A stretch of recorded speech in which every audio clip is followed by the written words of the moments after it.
Everyone, thank you for coming to this Weiser Center for Europe and Eurasia's event, the 2024 Distinguished Lecture.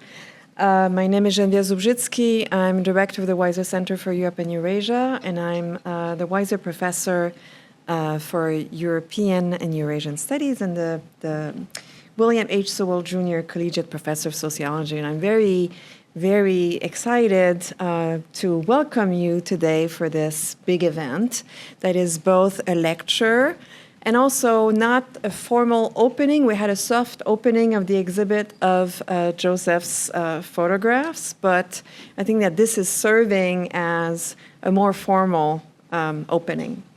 I want to say a few words about what we do at the Weiser Center for Europe and Eurasia, specifically related to Ukraine. I think that many of you, I apologize if I repeat myself, you've heard me speak before about what we do, but I think that for those of you who may be here for the first time, it's important to say.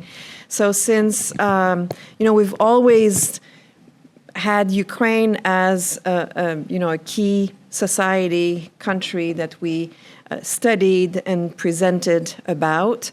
But obviously, since the so-called big war, since Russia's full-scale invasion of Ukraine on February 24, 2022, we have really honed in and focused a lot of our programming on understanding the war and its implication for Ukrainians, for the region, and more globally. I think our most important initiative was to bring Ukrainian scholars to Ann Arbor. So we initially brought 7 Ukrainian scholars and their family to Ann Arbor. And we still have 3 with us 2.5 years ago. So we're very proud of this. This was a life-changing, I think, life-saving program, and we're happy to be able to continue to have scholars with us. We also are working very closely with the Reckoning Project, which is an NGO that collects testimonies of victims and witnesses of war crimes in Ukraine, working in partnership with journalists, reporters, first responders in Ukraine. So we've had a long-standing collaboration with them, and I want to say that actually next week, I think it's next Wednesday, correct? Or next Tuesday? Next Tuesday, we are hosting Natalia Gomeniuk, who is a central, very distinguished, important reporter, journalist in Ukraine, who's going to be giving a lecture in this room at this time. So I hope that you can come to hear her speak about the most recent and also longer-lasting effects of the war. In addition to, so her talk will be entitled Crimes, Not Tragedies, Reporting the Russian War Against Ukraine. So yes, next Tuesday at 5 p.m. And we also created a postdoctoral fellowship focused on Ukrainian affairs, lots of funding opportunities for students and faculty working on Ukraine. Anything else? Exhibits, the Vyshvanka exhibits, Joseph exhibits. Next semester, crossing my fingers that we will also host the Nobel Prize winning, what's her first name? Matvichuk, what's her first name? Alexandra Matvichuk, who's the CEO of an NGO that received the Nobel Peace Prize. We will also have another event in collaboration with the Wallace House that will also talk about the war in Ukraine. So we're very, very proud, very happy, lucky to be working with the Wallace House for the third year in a row, hosting some of their fellows, co-hosting them as the Weiser Distinguished Fellow. And this year we have the pleasure and privilege to host Joseph Sywenkyj, who is the 2024-2025 Weiser Center for Europe and Eurasia's Distinguished Fellow and a Knight-Wallace Fellow at the University of Michigan. He's an award-winning American photographer of Ukrainian descent. He's been living and working in Ukraine for the last 2 decades, and he has worked throughout Europe and Central Asia for numerous publications, as well as being a frequent contributor to the Wall Street Journal. His photographs have been exhibited to galleries, multiple galleries and museums, including the United Nations Visitors Lobby in New York and the Taras Shevchenko National Museum in Kyiv. The exhibit downstairs is entitled Verses from a Nation in Transition, Ukraine and Photographs by Joseph Sywenkyj. You can see it through December or November 29th, actually, so through Thanksgiving. So I really hope that you can go see it. These are poignant, very difficult photographs to watch, and you will see many of them here. So please, we're very happy to have Joseph to actually discuss his photographs and his process in taking those photographs, reporting the war in Ukraine, and the stories behind the photographs. So please join me in welcoming Joseph Sywenkyj. Thanks. Can you guys hear me? Is that good? Yeah? That was like almost exactly my introduction. So give a little bit more background. I first started traveling in Ukraine when I was 14 years old, less than a year after Ukraine redeclared independence in 1992. It was the first time my family and I could travel to Ukraine to meet our extended family. And I started traveling there regularly throughout the 1990s and into the 2000s. I'm going to just show you a handful of photographs from a family I started photographing way back in 2001, and I'm still kind of continuing to photograph them. I've taken a bit of a break from this project over the past 10 years because of the war, but I still keep in regular contact with them. It's a family that started off, or a project that started off primarily about HIV and a family living with HIV. This is Sasha and his wife Ira. When I met them in 2001, she was pregnant with their 5th child. And it's a very complicated story about family dynamics that, turned into a story about family dynamics and less so about illness long ago. This is actually Masha when she was 7. It's the baby that we saw in the first image. So it's just a little sample of a very long-term project. I moved to Ukraine full-time in 2003 on my first Fulbright, and I've traveled pretty much everywhere throughout the entire country since then. I make a living working for various international publications, but also work through grants. The past few years, I've been working almost primarily for the Wall Street Journal. This is actually a portrait I shot last year of a Ukrainian sniper named Vyacheslav Kowalski. He and his spotting partner broke the world record by several hundred meters for the longest sniper kill at 3,800 meters, which is almost 2.5 miles. They were using this custom-made weapon with custom handmade ammunition. I remember looking at the ammunition, and it was about this, from my palm to like the tip of my finger. And the bullet, I believe, traveled 1,000 meters a second, so that's a pretty long distance. I want this presentation to concentrate on the last 10 years, so I'm not going to go deep into Ukrainian history and its long and disastrous history with occupation both in Tsarist and Soviet times.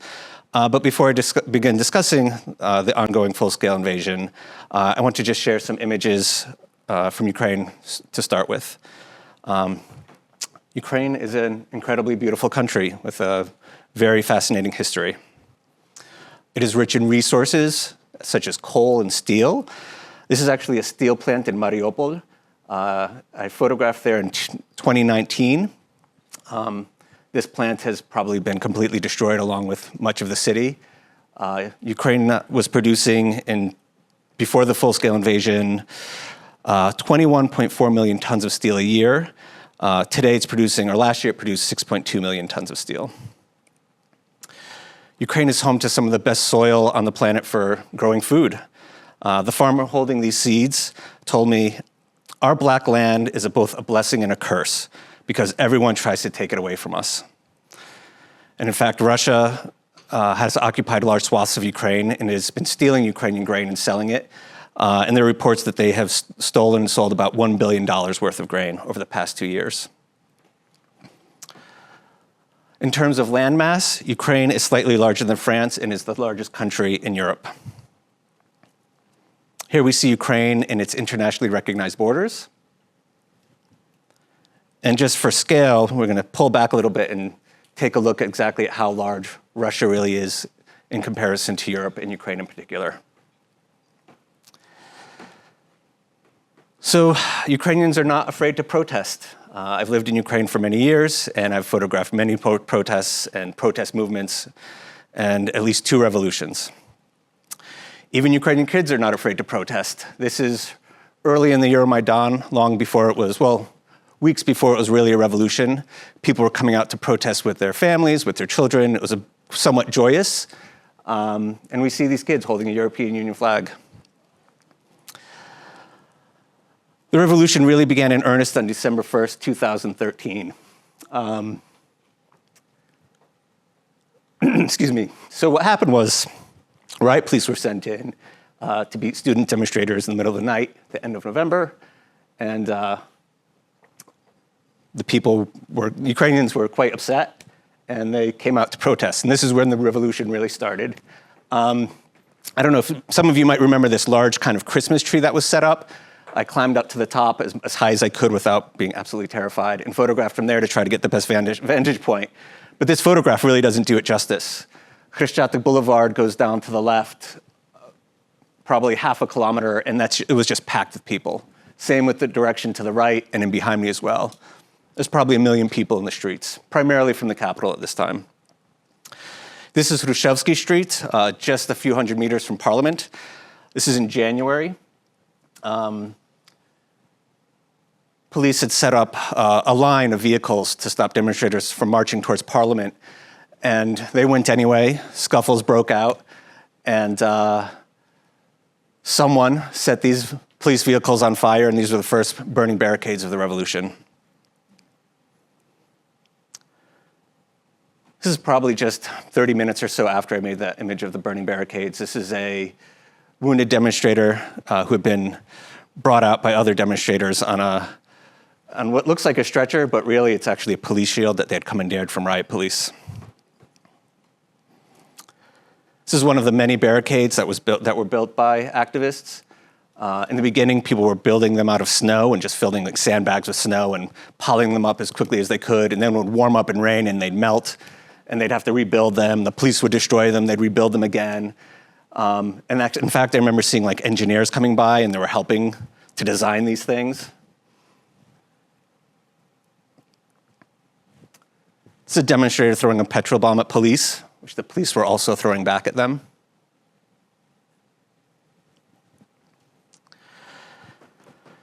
And this is during a lull in the violence. What's happening here is, see all these cobblestones that are kind of embedded in snow and ice. The demonstrators were taking cobblestones, breaking them into smaller pieces, throwing them at riot police, and riot police were throwing them back at them. And so when there was a lull in violence and they were all frozen into this ice and snow, people would come and bang them out of the ice and collect them and to be reused. This woman's wearing a face mask because there was a lot of burning tires and like toxic fumes in the air. Even like if they weren't like fully on fire, they were like smoldering underground. And she's wearing a pot on her head. Does anyone know why she's wearing a cooking pot on her head? Yeah, some people know, right? It's Ukrainians in this crowd. The government at that time had passed all these laws, some of them somewhat draconian, where people couldn't gather in, I think it was groups of 5 or 6 in the capital, couldn't wear helmets in public. And so people started wearing pots and pans on their heads as a way to like, to mock the government, like, oh, you're gonna ban helmets, ban this as well, have fun. And it was also even a way to protect them as well. It's another image I made during the lull in violence.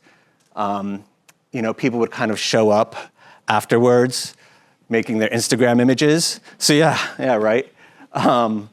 And I saw this woman sitting at this burnt out bus, like pretending she's driving it at the wheel, and someone's taking pictures on the phone. And then I just waited for her to kind of get off, and there's this gust of wind, and she's looking all glamorous, and it's just a really odd juxtaposition for me. Is it okay if I'm moving around a little bit? Is that, the mic's fine? Yeah, okay. This is a funeral for Mikhail Zhizhnevsky, 25 years old. He's the second demonstrator to be killed during the revolution. He's actually, I believe, a Belarusian citizen. This is in February. The police had pushed demonstrators back through Maidan Square, this is Independence Square, and it looked like they were about to take the entire square. And there was this lull in violence, and I saw this man with a cane kind of walking through, and I just took a knee to take a picture, and he stood there and like pulled a sword out and just stood there like this. And I'm like, whoa, right? So I run up to him and I'm like, who are you? And he's like, I'm Grandfather Yuri, I'm here to defend my city. Came out there with a sword, right? It's phenomenal. These are gentlemen who had spent the entire night basically fighting. And I remember when I took this picture thinking that it looked like they'd been in combat, like soldiers, and that's almost what they were at this point. And so about 100 demonstrators were killed, most of them towards the end of February, 18th through the 20th. And this is one of the massive funerals, probably around February 23rd or 22nd. This is at a time like you could feel the nation changing and forming this like national identity. Political identity, I should say, even. So as this funeral is literally happening, Russia is invading Ukraine from the south in Crimea. The yellow area on the side is where Russia also invaded and started and fomented a separatist movement. This is Luhansk and Donetsk regions, commonly known as the Donbass. You'll hear that regularly referred to in the media. So one of the things I was doing after 2014, during the revolution and afterwards, was I was photographing activists who had been severely wounded to see how the revolution affected them and changed their lives. This is Volodymyr Hancharovsky, 33 years old at the time. He was shot 3 times by riot police, and here he's in Truskovets in western Ukraine getting prepped for an X-ray. One of the bullets passed through his lower spine, and here you see a prosthetic that was put into his lower spine. I didn't even know this was possible until he told me and showed me these X-rays. And I think he had this operation done in Germany. And I remember him telling me that if he sat still and just kind of moved back and forth, he could actually hear it squeaking. So he has severe nerve damage, and you can see here that his legs are completely atrophied. This is at home with his wife.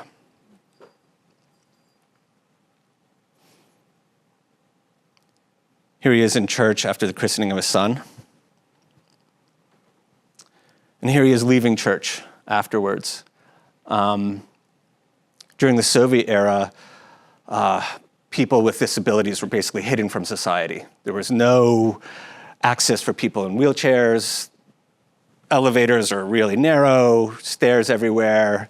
And this kind of ramp you see, these like metal kind of ramp, that's kind of trying to follow Ukrainian legislation to have something for people with disabilities, but no one can get up or down this thing. It's not possible. It's too steep, it's slippery, I don't even know if the wheels would fit in there. So it has to be carried up and down stairs. And because of Volodya's nerve damage, he became addicted to painkillers. This is a painkiller, I think it was called Nevarapin. I think you're supposed to take 2 doses a day for 4 days, and he was doing like weeks at a time, 6 to 8 doses a day, and he was completely addicted.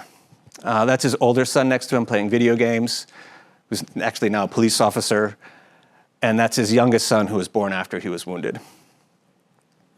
And he told me at the time, I wish this pain on no one, but would like the man who shot me in the back to feel it for at least a short moment.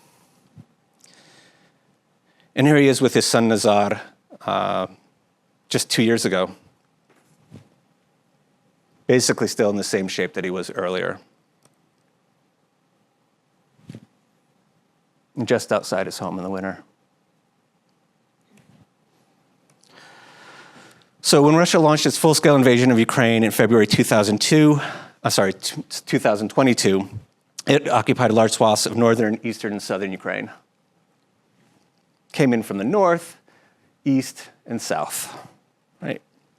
Ukraine pushed the Russians out of the Kyiv region and Chernihiv regions in the north by April, I believe. And then that purple, they liberated those areas in September, I think, of 22.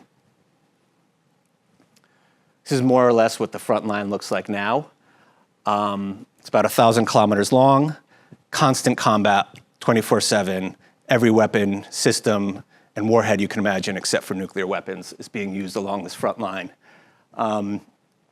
Throughout the rest of Ukraine, Russia is attacking daily with ballistic missiles, cruise missiles, Shahed, Iranian-designed and made Iranian Shahed drones, attacking as far west as Lviv and further west as well.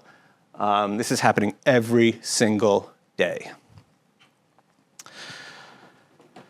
This is a photo of Ukrainian homes being destroyed by Russian artillery in a village just outside of Soledar in eastern Ukraine. This is on January 2nd, 2023. So the gray smoke on the right is one artillery shell that hit a little bit earlier. The darker smoke is a second artillery shell that hit closer to the time when I made this image. And the third is that giant explosion we see going up. That's just one shell, that explosion. And Russia is firing between 10,000 to 20,000 artillery shells targeting Ukraine in one day. And this is even before North Korea started supplying them with artillery. These are Ukrainian soldiers from the 40th Separate Artillery Brigade preparing a Western-supplied M777 howitzer. This is when these howitzers just arrived in Ukraine, and they were being used to great effect by Ukrainian soldiers. This is in Kharkiv region. Oof.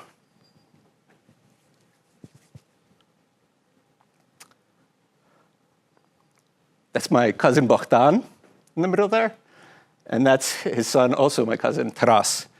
He was a commander of one of these M777 howitzers.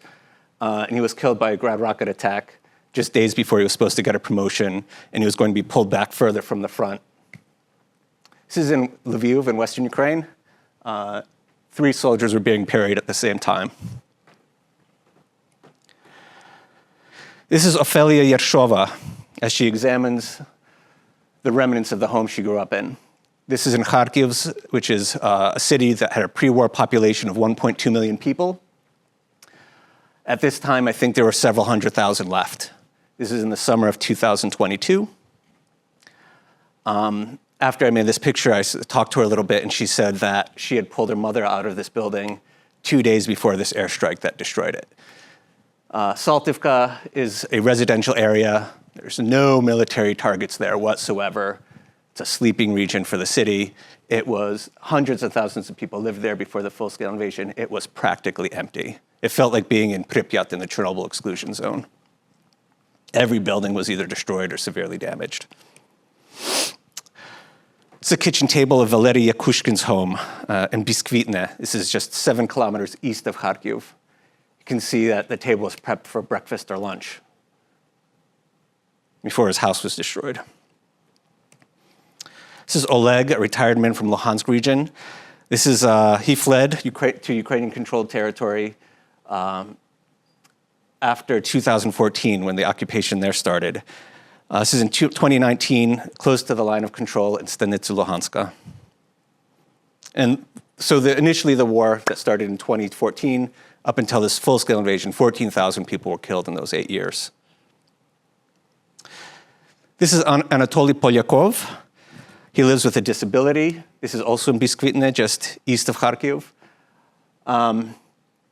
Growing up with a disability, I'm sure, is difficult anywhere in the world, particularly difficult in rural Ukraine. And you might be wondering why there's an umbrella covering the TV. It's because there was a hole in the roof, and it was protecting the electronics in the house. This is Pavlo, 5 years old, sitting in his bedroom, also holes in the roof, and that's why there's this plastic tarp sheeting that's collecting the rainwater so it doesn't destroy his bed. I think it's also a good opportunity to mention that Russia has kidnapped and taken to Russia something like several thousand minimum children, and that's what the ICC, the International Criminal Court, has charged Putin with and put out an arrest warrant for him. This is Vyacheslav Boynovsky, 41 years old. He was a Euromaidan activist, and excuse me, after the Euromaidan kind of culminated, the invasion started in the east, he went to go fight. He was wounded and had his right arm and right leg amputated. And these are some of the first steps he's taking on a prosthetic leg. And that's his girlfriend, now wife, kind of walking backwards, helping him along. This is Roman Kubishkin, 41 years old, was a construction worker who volunteered to go fight early in the war in 2014. He was severely wounded in Pisky, which is just really close to Donetsk, the international airport, actually. And a shell fired, hit him in the head, and he lost 90% of the right side of his brain. So he's in a verticalizer that's trying to get his brain to start communicating with his body.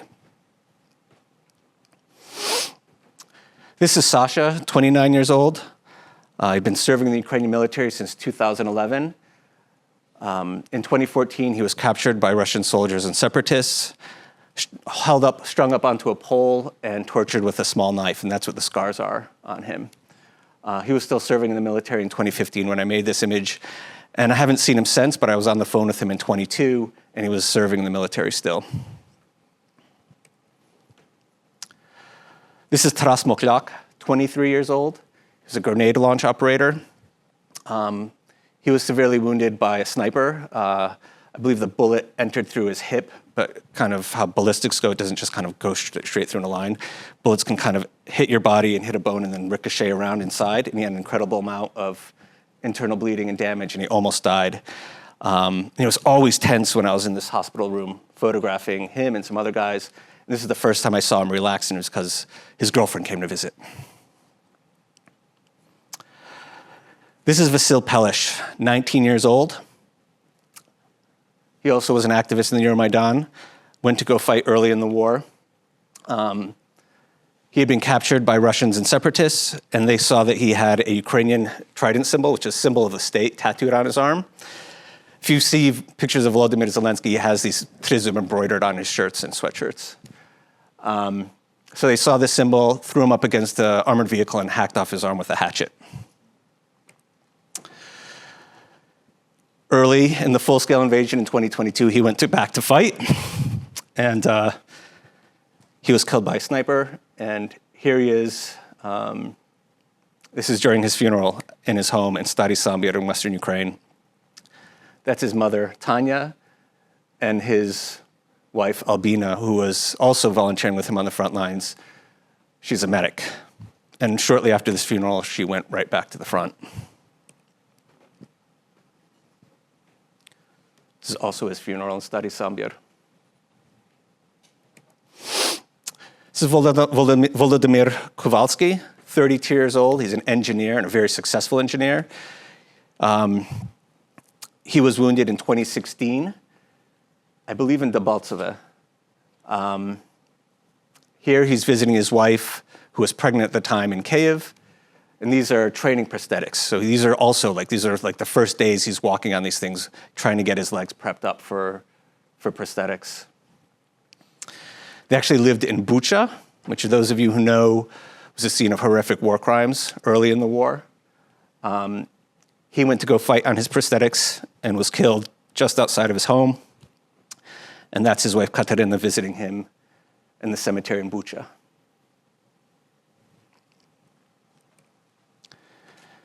It's a funeral for Vyacheslav Naливайко at St. Michael's Monastery in Kyiv.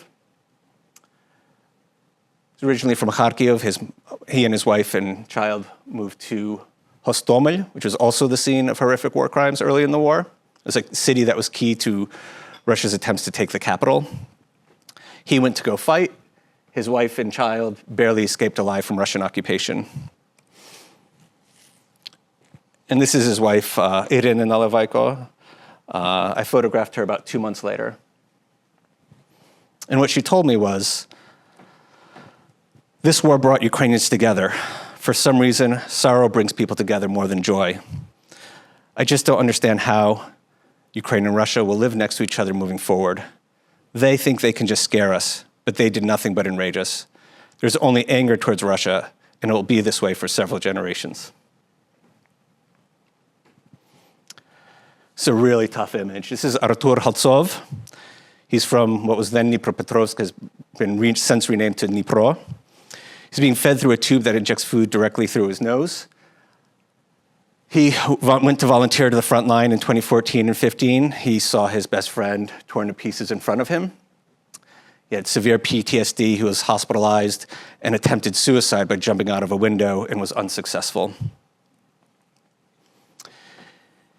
Here he is about 7 years later in his home in Dnipro, this caretaker, Ina.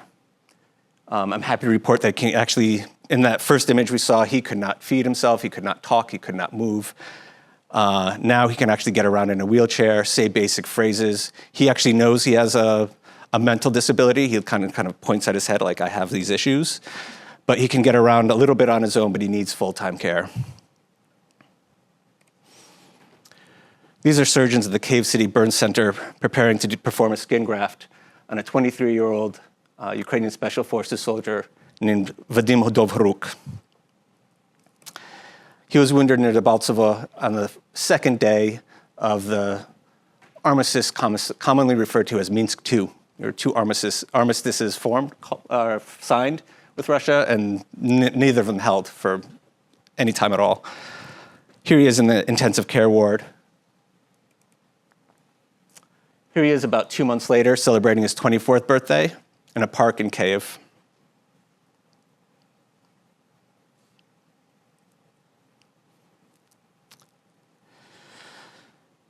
Here he is also just leaving the hospital with a volunteer. I went with him. We actually went to a cemetery to see some of his comrades who had been killed. And this is Vadim getting his first prosthetics.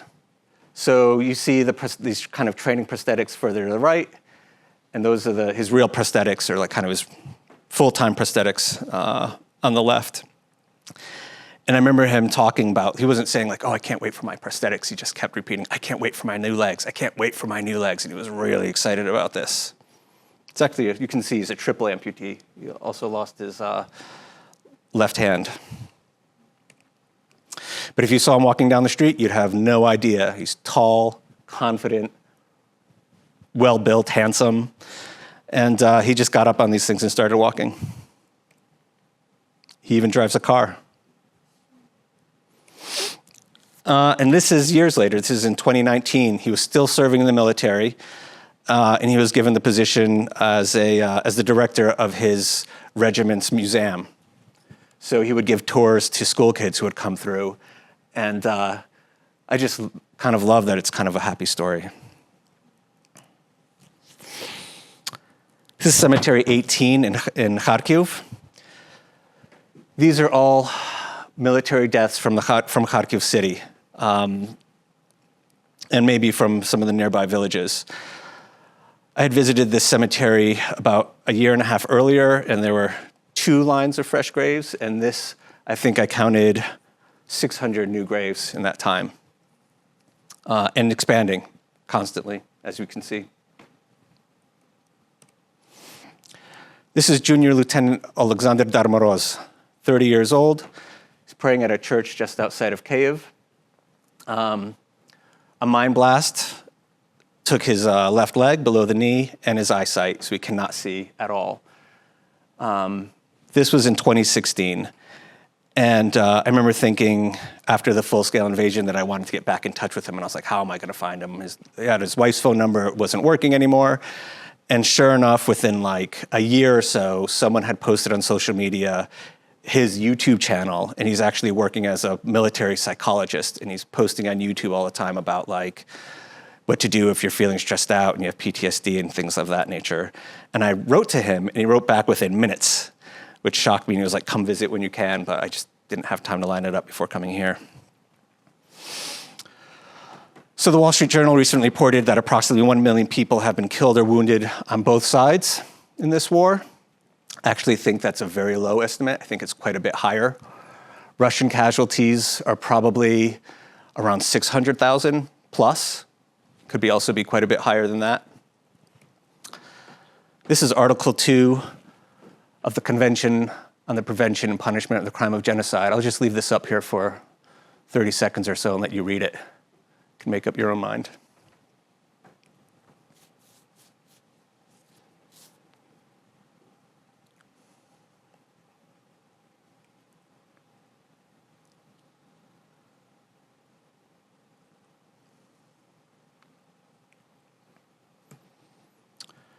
So you might ask, like, what's the point of doing this work? I work for publications. I also work through a lot of grants. And a lot of the images that we saw that I shared with you on wounded soldiers, these were funded through grants. I pushed these images to get published in international publications. Time ran the story, I think, in 2017. I organized exhibitions throughout Ukraine. This is in the Shevchenko Museum in Kyiv, but I've also organized exhibitions in libraries, public spaces, small galleries, universities. Would go there and do these talks, trying to get people more involved and paying attention to wounded soldiers, because after maybe a year after the initial invasion, people started to kind of forget, oddly enough, that there was a war going on in their country. And I was also working with an organization called Heroi ATO, which is Heroes of the ATO. ATO stands for Anti-Terrorist Operation. That was helping raise money for some of these guys. And this is Alexander Darmaros with his wife after visiting that exhibition. This is the image of the guy praying in front of those icons. And I went there with them, and I remember being really nervous because I was like, how is this gonna go? Like, his wife's there, and she's walking around the exhibition, describing the photographs, reading all the captions.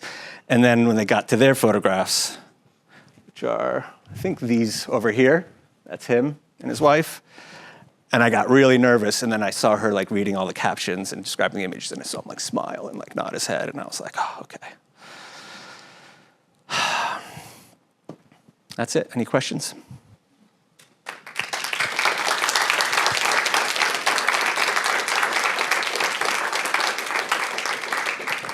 Just handle the Q&A. Sure, yeah. So we have two microphones, and if you can just gesture to Gita or Małgosia, and we'll bring the microphone to you. And if you don't mind saying your name before you ask a question. Thank you very much for your project. My name is Alex Averbuk. I have two and a half questions. First question is about, could you reflect a little bit more on the peculiarities of the actual work? How did you do it? Any photographic approaches that are different during the wartime from, when it's time of peace. Second question is about the legal nuances of taking these photographs. You've shown a couple of photographs by disabled people or people even unconscious. The guy that was fed by in the hospital. So did you get? How did you do it? Did you get permissions from their relatives? Sure. I'll answer that first. Yes. So first, I'm always meeting with their doctors, getting permission. Is it okay for me to be there? Is it safe for me to be there? And is it possible that I can infect them if I had like a cold or something? And so first, I'm talking to their doctors. Those who are lucid, I'm getting permission from them, obviously. And those who are not, I'm talking to their family members and getting permission from them. In Artur's case, I got it from his father, and I believe from his sister. Roman Kubishkin, the man who was also kind of put into that verticalizer, I had permission from his mother, who I kept in touch with actually for quite some time afterwards. So yes, always working on those issues. When it came to the gentleman with like a mental disability in his home with the umbrella, I had permission from his sister to be in there. Or yes, his sister, who was his caretaker at the time. She actually invited me in and was like, look at what they've done to our home. And by the way, this is my brother. So I'm not walking into these places and taking one snap and leaving. I'm spending as much time as I possibly can. In the case with the gentleman with mental disabilities, I wasn't there for long because I was on assignment. In the cases with the wounded soldiers, I would spend days, if not weeks, if not months, photographing some of them. And then following up with them years later. And what was the first question? Well, your techniques, because your talk was mostly descriptive. This is that, this is, it was taken at a particular day, but how do you do it? Just anything you can share with us on your actual work. It's not necessarily easy to do it. I can't. It's actually quite difficult. I try to spend as much time as I can with the people that I'm photographing. In general, what I'll do is sometimes allow very photographic moments to pass before I even start taking images to help build trust with people. Before I even do that, I explain to them who I am, what I'm doing, why I'm there, why I think it's important that I make their photographs. And it's actually quite rare that people say no. In some cases they do, and if it's like, oh no, I'm not photographic, and if I can't convince them after that, then I say thank you, and thank you for your time, and I move on. I don't try to push people into it. So I'm generally very open about my intentions and who I am. I speak Ukrainian, I know Ukrainian history and culture, and that's evident when speaking with them, and I think that's what helps open a lot of doors. I'm not working with an interpreter, I'm not working, especially with the wounded soldiers, I'm there by myself most of the time. Mm-hmm. And last, just very short regarding your title, Verses. Why Verses? I tend to think of photographs as short poems, visual poems. So that's why, partially, yeah.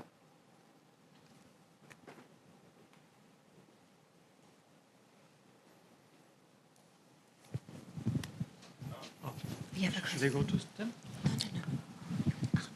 Oh, sure, whoever. I thought there's someone back there, or... But you start. You had a question? Go ahead. Hi, Joseph. This is Lynette Clementson. Hello, Lynette. Can you talk about the work for news publications, whether the Wall Street Journal or other publications, as the war has fallen off of the top story? Mm-hmm. And are there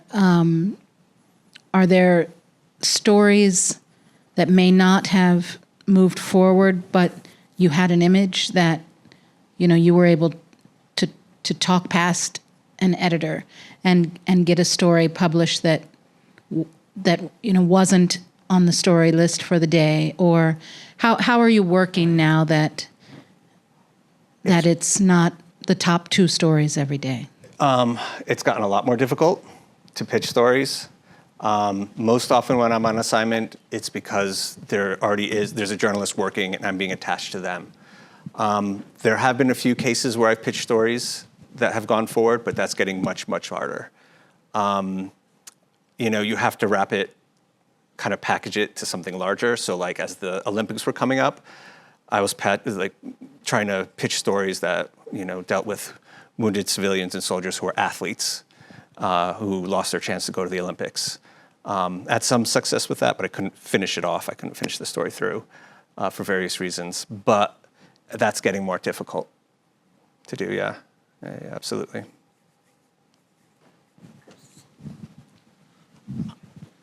Joseph, my name is Irina Bondarenko, and I want to thank you very much for the work that you are doing. It's very important work, and looking at this picture, I can recognize at least one person, and I know how important to tell the story. And I wanted to ask you, how do you cope? It's very hard work. When I travel to Ukraine, I even cannot bring myself to take a picture of the building that I know that destroyed now. It's very difficult.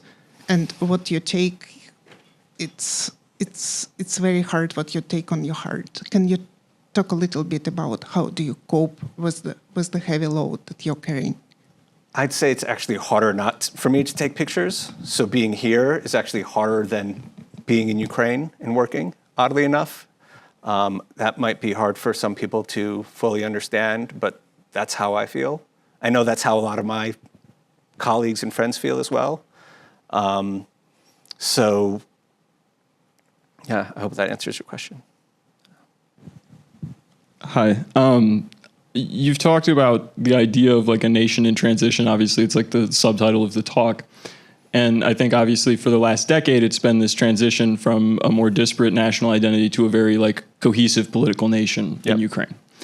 And I guess my question is, in 2024, where are we transitioning to now? Obviously, you're not a fortune teller, but as someone who's familiar with the culture and who's been in country, like by your estimation, what is the current state of domestic affairs on the ground?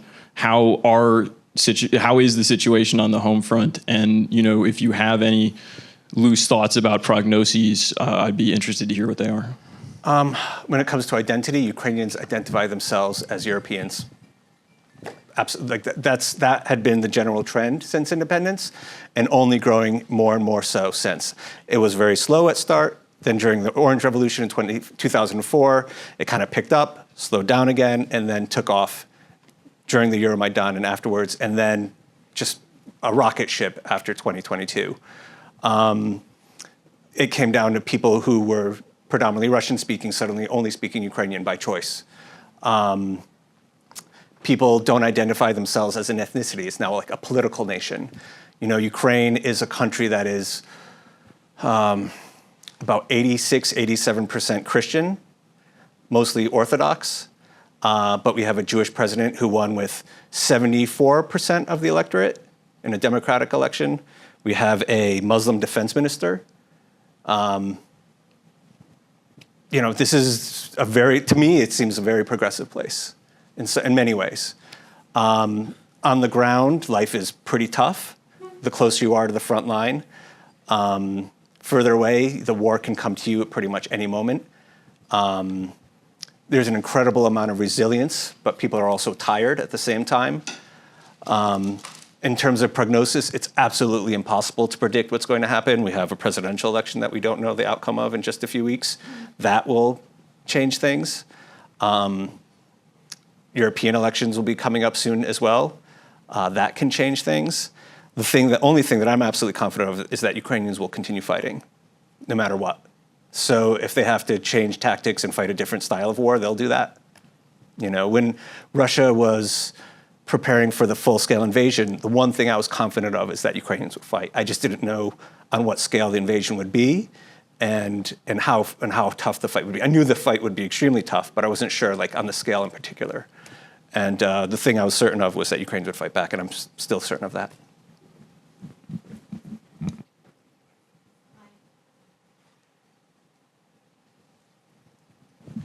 Hi, my name is Hanna Onishenko. You have shown us a story of a lot of pain, and as a fellow Ukrainian, I sort of relived through these photos it again. But I know that the life on the ground is dark and bright. Maybe you have one story of pure joy that you have seen on the darkness on the ground. Maybe there is a piece that you took a photo of that you look at and you think that's something that allows me to hang on. Because many photos are really painful, and I just wanted to know how you as an artist and as a person see. I don't consider myself an artist, documentarian. That's just like a minor point. I remember during the revolution, literally on the Maidan, there's just flames across the entire thing. Police on one side, demonstrators on the other, people getting severely wounded and dropping left and right. People walking back with bloodied heads and wounded, others being carried out. And it felt like, you know, this is going to sound really stupid in some ways, but it felt like angels and demons, because as you're seeing all this like horrific bloodshed, people are still moving forward to assist, to fight. And that, it's not joy, but it's incredible resilience and strength in order to do that. And I still see that along the front lines. So the front lines are, they're even worse than that from the Maidan, so much worse. But people continue to fight because they have to, you know, because they know if that front line were to crumble, the Russian troops will be entering their homes, you know, or they're on the front line trying to liberate their homes on the other side. So there's an incredible amount of determination. At the same time, it's really, really difficult. Hi, my name is Yuri Kaparulin. I'm a Weiser Center Scores at Risk Fellow. I'm originally from Ukraine. And I have a question. You mentioned in your presentation the Convention on the Crime of Genocide. I read it like you don't try recognize the crime, but you giving us like chance to reconnect your pictures with some legal issues. But and you're not legal scholar, but my question for you, what do you think will be a realistic scenario to bring war criminals to justice? Because I know for me, as a historian, it's like very sensitive topic, because we know that in many cases it's never happened, or happened only symbolically. And today, during 2 weeks before the election in the US, one candidate say he still can't find some agreement with Putin and his leadership, his circles. What do you think about this? Thank you.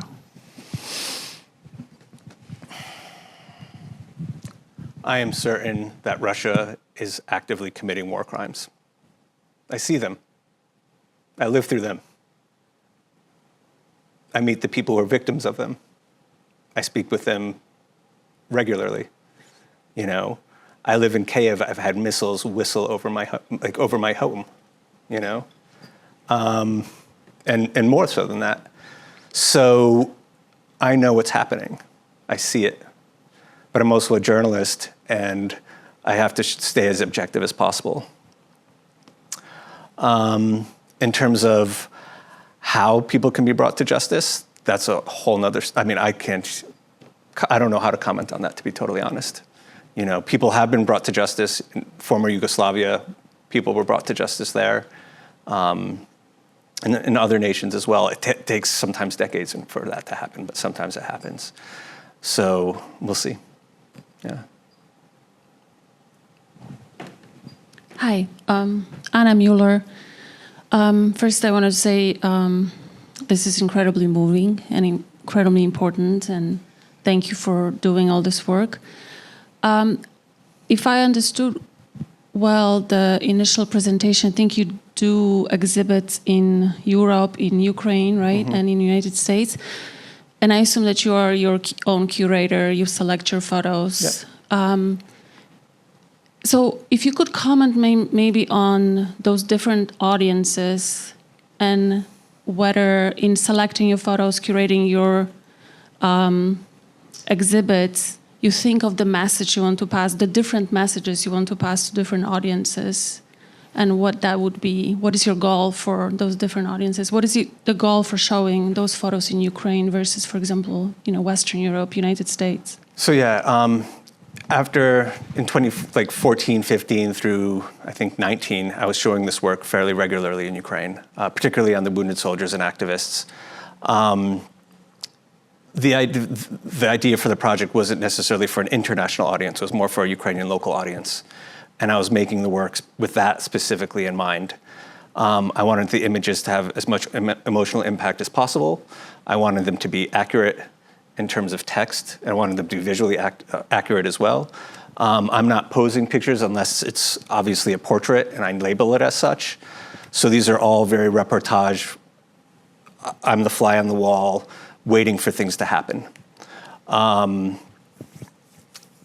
the full-scale invasion, I felt there isn't a need to show this work in Ukraine anymore. Most people know. And it's also almost too difficult to look at. It's like you're reminded of this, you're living through this. There is not a Ukrainian who has not lost family or friends, or lost their homes, or all of the above. So most people already know this. For the Ukrainian audience today, my mind is thinking more ahead to the future and to history. So my children and my grandchildren will better understand these things because of these pictures. And I'm not trying to say like my pictures will do this. It's a collective of my colleagues, some of whom I know really well, some of them who I don't know, and us working together in our own ways to make that collective memory.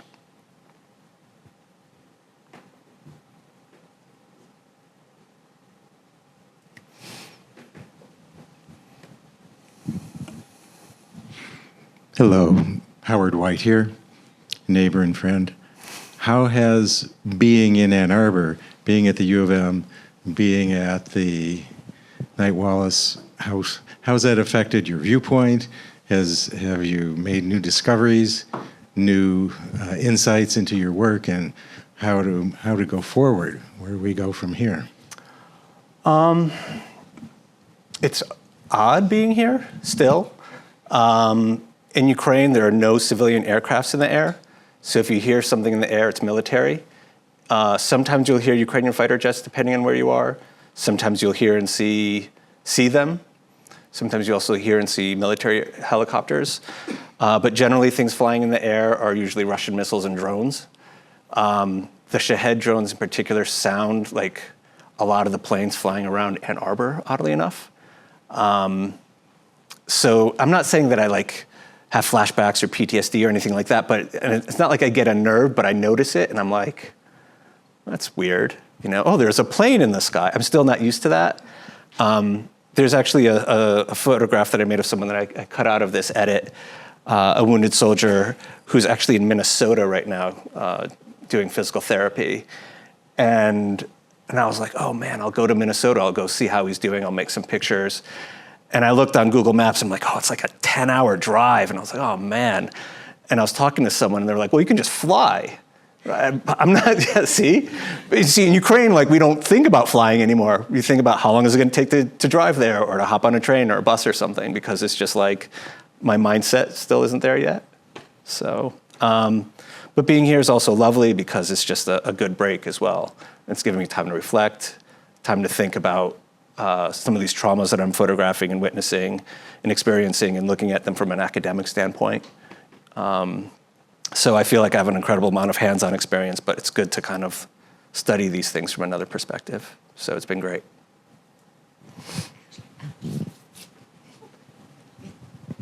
You can go. Go ahead. Hi, my name is Katerina Sirenyok-Dolgareva. I am a WCEE Fellow, a Scholar at Risk here at University of Michigan. Thank you for this really moving and hard for me presentation, but it's really important for people to see. And my question is more of your estimation and view of this. You mentioned that one of the heroes of your photographs established his YouTube channel as a psychologist and providing help to people with trauma and psychological support. And we talk more and more in Ukraine about trauma-related problems, not just in terms of military, but to the whole society, the whole nation. These photographs, this kind of content would be secondary traumatizing factors for people who already saw this in reality, in their real lives. So in ongoing war and after war, what do you think media can do, and what projects would be helpful for people to overcome this trauma and to cope with trauma right now and in ongoing perspective? I think we have to find some success stories. Like the images that I showed you of Vadim Dovhruk, the triple amputee. I started off that really hard photograph of him getting a skin graft. And then you see him walking at the end. He also is married now and has a child. So it's his life has progressed and he's an extremely positive individual. Some of these guys that were wounded earlier in the war are going and meeting with people who are wounded more recently and talking to them and telling them things along the lines of, don't listen to other people who tell you that things are going to get good right away. It's going to get worse. It's going to really suck. It's going to get harder. But it'll get better after that. Your job is not to start drinking and things of that nature. So that's happening too. It's not like a government program. People are doing this on their own. It's tiny scale, but I've seen this happening. So there are these kind of positive things happening. And so there are so many traumatized people. Everyone is traumatized to some degree in Ukraine. But it doesn't necessarily also mean that you're traumatized to the point that you can't function. I get emotional when I talk about these pictures, but I'm not I almost feel if I didn't get emotional, then something would be wrong with me, So I think it's a completely normal reaction to have. But I don't think a lot of these pictures I should be showing them necessarily in Ukraine these days,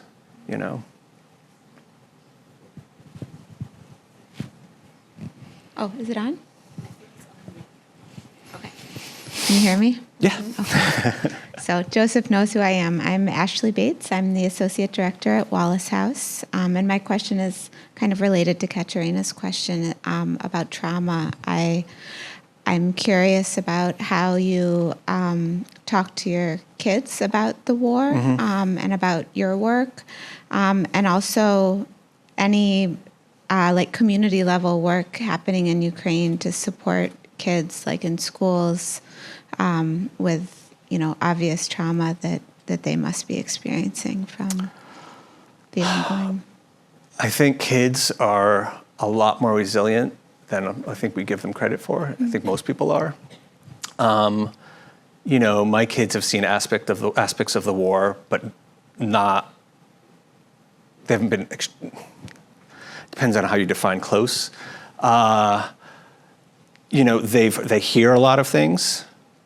They've seen some things, but they haven't seen necessarily a lot of this. So I think that it's actually almost made them, in some cases, maybe even stronger. In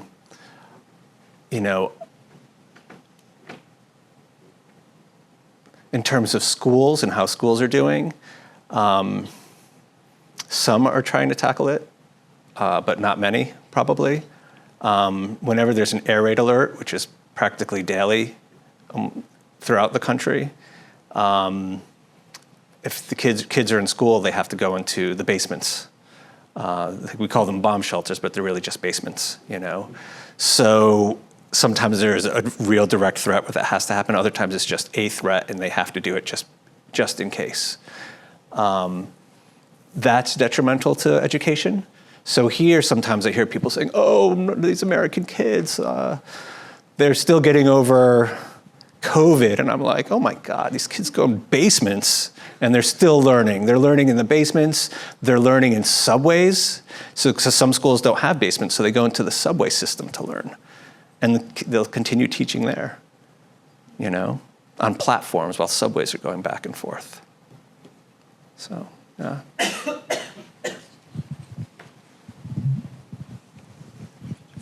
Yeah, thank you, Joseph, for your presentation. I am really glad and happy to meet with you here. Actually, when we are talking about the Ukraine, I know the Ukraine history, let's say, in depth, because we are sharing the common history, the culture sometimes. Even we understand you in terms of the languages, and we are from the post-Soviet country. We know what means the independence, what means the resilience, what means the nationality, everything. What means being respectful for the adults, the children, to the community. So I actually do feel what you feel, because when you're showing all the things, I also remember the Karabakh, First and Second Karabakh War, which happened to Azerbaijan as well, and the Khojaly genocide. I wish we could have this kind of photo during the 1990s in the Khojaly genocide, taking the picture of the woman amputated by the man and the hands and etc. And my question is that, I know that the international community is supporting you, even me, other individual, group of people, political elites, everyone. Just one question. While shooting these pictures, or maybe having the exhibition, or sharing it in the New York Times and others, did you face any kind of pressure, like the hate speech, harassment by the group of people, or the entitled from Russian side, or maybe other countries as well, even from the Ukraine as well? There are some kind of specific people. We know it depends on the personality as well. So if it's so, how did it impact on your work? This is my question. Thank you. A little bit online, but nothing too harsh. I'm not a huge social media user, to be honest. And if someone were to start posting things towards me, I'd either block them or just ignore it, or just a lot of these are just bots anyway. Like, they're not even like real people behind them, so you just have to try to brush it off. Before Russia launched its invasion in the Donbass, I was there in March and April, and I remember meeting a medical doctor who was a rabid, just rabidly anti-Ukrainian. And I remember being shocked. He was in his 80s, and I just remember shocked at how hateful he was towards Ukraine in the Ukrainian language. And I was just like, oh, this is like giving me a headache. And I had to bend over backwards, because I was there on assignment, to just be like, well, look, let's just sit down and talk. And I have no idea what happened to him afterwards, but I remember that being really unnerving. That only happened to me once. So, yeah, it's rare, to be honest. Yeah.